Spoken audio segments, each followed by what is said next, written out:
नमस्कार। आज हम स्टीफन कोवी की जो मशहूर किताब है the 7 habits of highly effective people, उसके एक बहुत अहम हिस्से पर गहराई से बात करेंगे। हाँ, बिल्कुल। हमारे पास किताब के उस भाग का सारांश है जो आदत 4, 5 और 6 पर है। इन्हें कोवी सार्वजनिक विजय या पब्लिक विक्ट्री कहते हैं। सही। तो आज देखते हैं कि ये 3 आदतें मतलब कैसे हमें अपनी व्यक्तिगत जीत से आगे ले जाती हैं, कैसे हम दूसरों के साथ अच्छे आपसी निर्भरता वाले रिश्ते बना सकते हैं। बिल्कुल। और देखिए, इन आदतों में जाने से पहले एक एक बहुत जरूरी कॉन्सेप्ट है, कोवी का इमोशनल बैंक अकाउंट। हाँ, इमोशनल बैंक अकाउंट सुना है इसके बारे में। हाँ, तो सोचिए, ये हर रिश्ते में ना भरोसे का एक तरह का खाता है।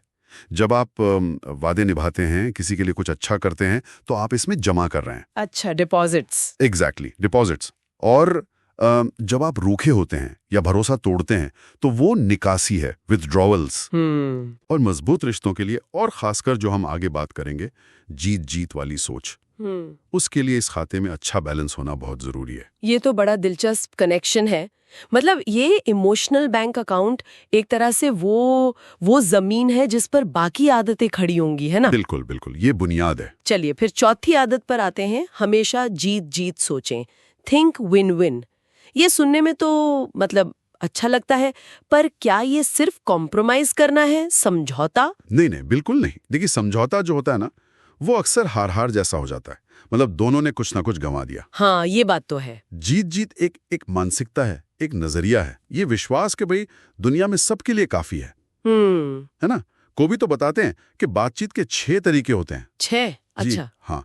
जैसे जीत हार, मैं जीतूं तुम हारो, या हार जीत, चलो तुम जीत जाओ मैं हार जाता हूँ। हाँ। पर लंबे और स्वस्थ रिश्तों के लिए सिर्फ जीत जीत ही काम करता है। और वो छठा कौन सा है? एक और दिलचस्प विकल्प है, जीत जीत या कोई सौदा नहीं, विन विन और नो डील। ओह, ये क्या है? इसका मतलब है कि अगर हम दोनों के लिए फायदेमंद स्थिति नहीं बना सकते, तो हम वो सौदा या वो काम करेंगे ही नहीं।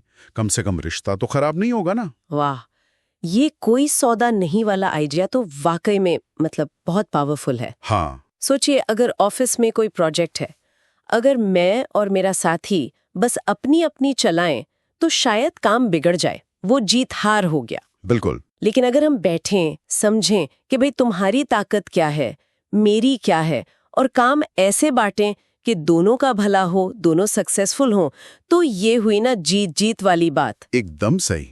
और अक्सर ये जीत जीत वाली स्थिति बनाने के लिए ना 5वीं आदत की जरूरत पड़ती है। अच्छा, कनेक्टेड है ये। हाँ, 5वीं आदत, पहले दूसरों को समझें फिर अपनी बात समझाएं। Seek first to understand then to be understood. मुझे लगता है पर्सनली ये सबसे मुश्किल आदतों में से एक है।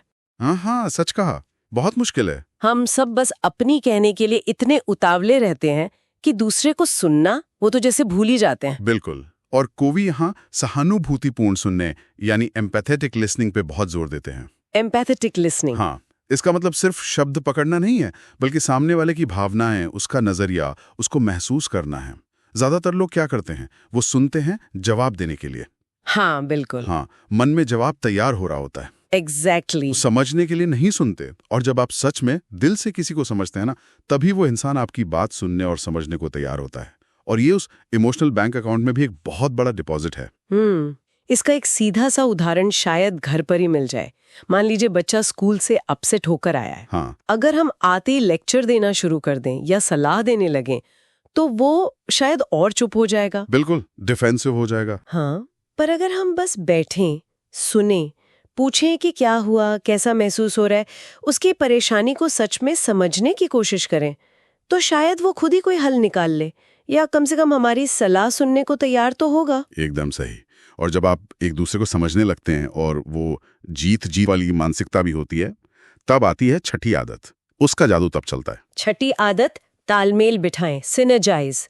इसका सिद्धांत है कि भाई संपूर्ण उसके हिस्सों के योग से बड़ा होता है।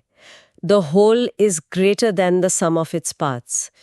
ये सुनने में थोड़ा फिलोसॉफिकल सा लगता है। असल मतलब क्या है इसका? हाँ, थोड़ा लगता है। असल मतलब है कि जब अलग अलग लोग अपने अलग अलग नजरिए, अपनी अलग अलग ताकतें, अपने अलग विचार लेकर साथ आते हैं, तो वो मिलकर कुछ ऐसा नया और बेहतर बना सकते हैं जो उनमें से कोई भी अकेला कभी नहीं सोच सकता था या कर सकता था। अच्छा। ये कॉम्प्रोमाइज नहीं है। देखिए, कॉम्प्रोमाइज में तो हम बीच का रास्ता निकालते हैं। 1 + 1 = 1.5। हाँ। सिनर्जी या तालमेल में 1 + 1 = 3 हो सकता है, 10 हो सकता है, 100 भी हो सकता है। ये क्रिएटिव कोऑपरेशन है, रचनात्मक सहयोग। ओके। इसमें हम मतभेदों को, डिफरेंसेस को एक प्रॉब्लम की तरह नहीं देखते, बल्कि एक एसेट, एक संपत्ति की तरह देखते हैं। कोवी से तीसरा विकल्प कहते हैं, जो मेरे तरीके और तुम्हारे तरीके दोनों से बेहतर है। वाह। तो ये डिफरेंसेस को खत्म करने की बात नहीं है, बल्कि उनको यूज करने की बात है। एग्जैक्टली।